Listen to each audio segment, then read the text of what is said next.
Hey guys, welcome back to my channel. If you're new here, my name is Jo and I help creators with freelancing, passive income, and tech.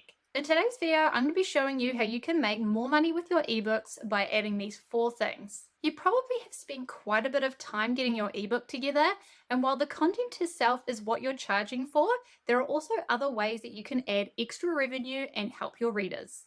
Before we dive into the video, I just want to let you know that any links to resources I've put in the comment section below of the video, so definitely check those out. And if you find my content useful today, please make sure to like and subscribe so I can keep creating more content for you. Okay, so one page that you can add to your ebook that is going to generate you more money is adding a page where you can collectively add your resources. Okay, so when I say resources, I mean affiliate links. So don't type out what the affiliate link is. You need to write like the name of it and then maybe put like a button or something like that. So say for example, I'm affiliated with System.io because I use that to do all my sales pages, all my email marketing, everything like that. And I can give people a free trial of that program. Now, obviously, when you're putting these resource lists together, it's got to have to do something with your ebook. So for example, if I was writing an ebook about learning how to touch type, then maybe System.io wouldn't be a good affiliate link to put in there because it wouldn't really make any sense. Unless I was teaching people like how to sell a course on touch typing or something like that. So all you would do in your ebook is you would write the name of whatever it is that you're affiliated with, right? System.io, you could write a really good description about it. You could potentially put like the logo there, just, do a little bit of design. You can grab one of these pages from Canva. I just grabbed this. It was just a free one and I would just update it, but I would make it really clear where people click to get a free trial or whatever it is that they're trying to get.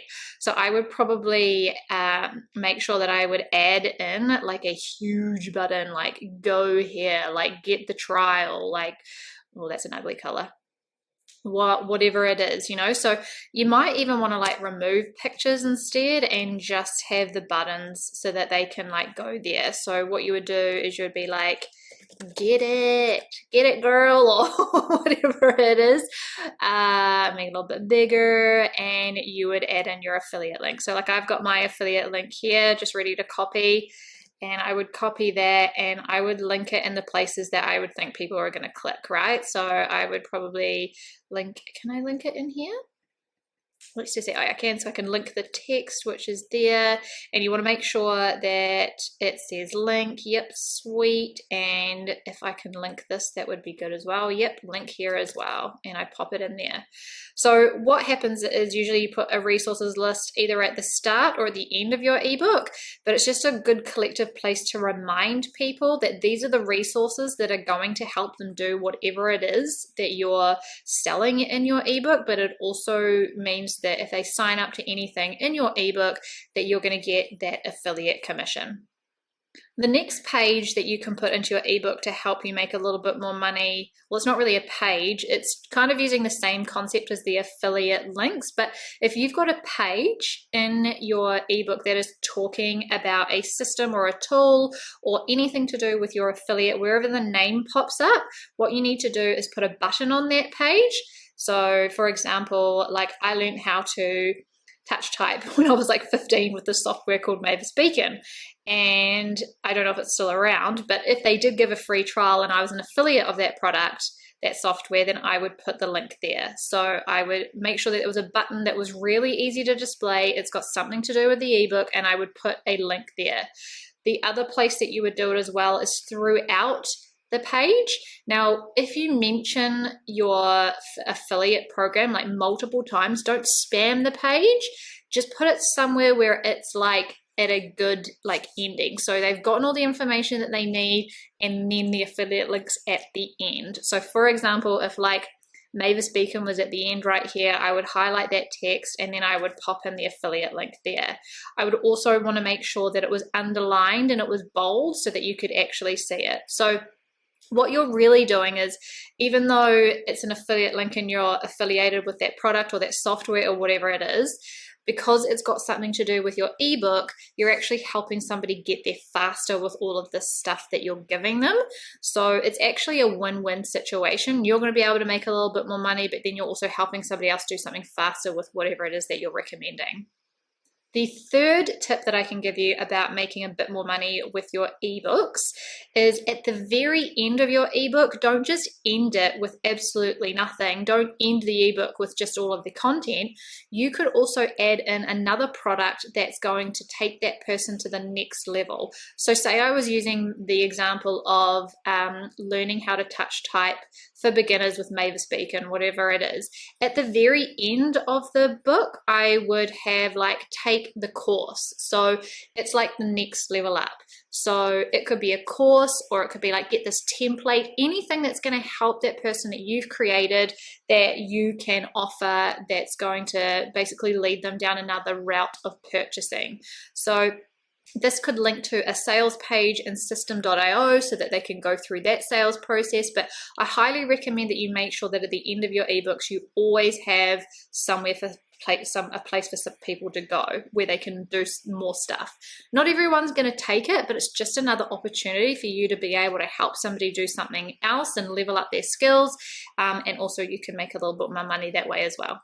The very last tip that I'm going to give you is, if you feel comfortable and you feel confident enough in your information, in your ebooks, you can also give people the opportunity to basically rebrand and resell your product, right? So you basically act like you're selling like wholesale products. That's probably the best way I can describe it. So you can add a PLR license, which stands for private label resale. It stands for private label rights. So basically what that means is that you give them the content that you've created and they can rebrand it, resell it, use it however they like. So you can make your products a little bit more expensive if you want to, or not. You can keep them the same price, but it's quite a good marketing tool, I think, to be able to like get a little bit more out of your ebooks. So when you do anything like this with PLR licenses, you want to make sure that you have a page in your ebook or wherever you're selling it on your sales page that clearly states all the rules and the regulations of how you want it to be used, or anything like that. I mean, basically with PLR licenses, people can do whatever they like.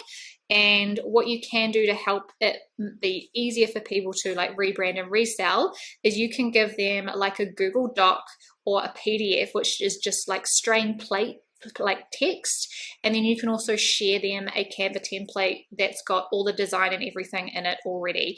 And that means that you're just making things so much easier for them, because they want to learn your content, and then if they like it, which hopefully it's good content, then they can resell it and help somebody else.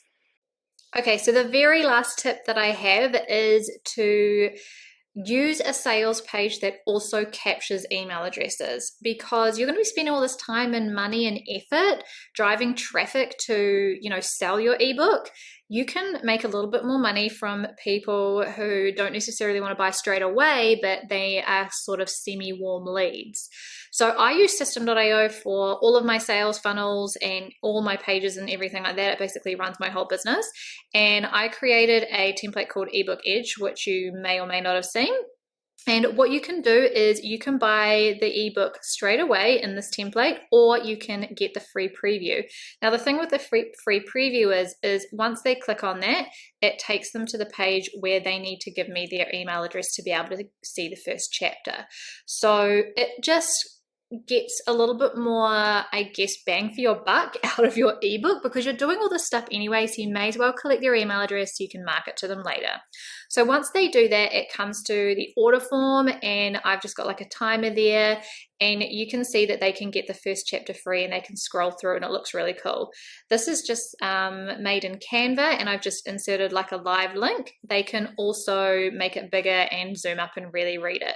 I would make sure that that chapter that you are putting there though is like the best chapter that you have in your ebook, so that it really makes people want to buy.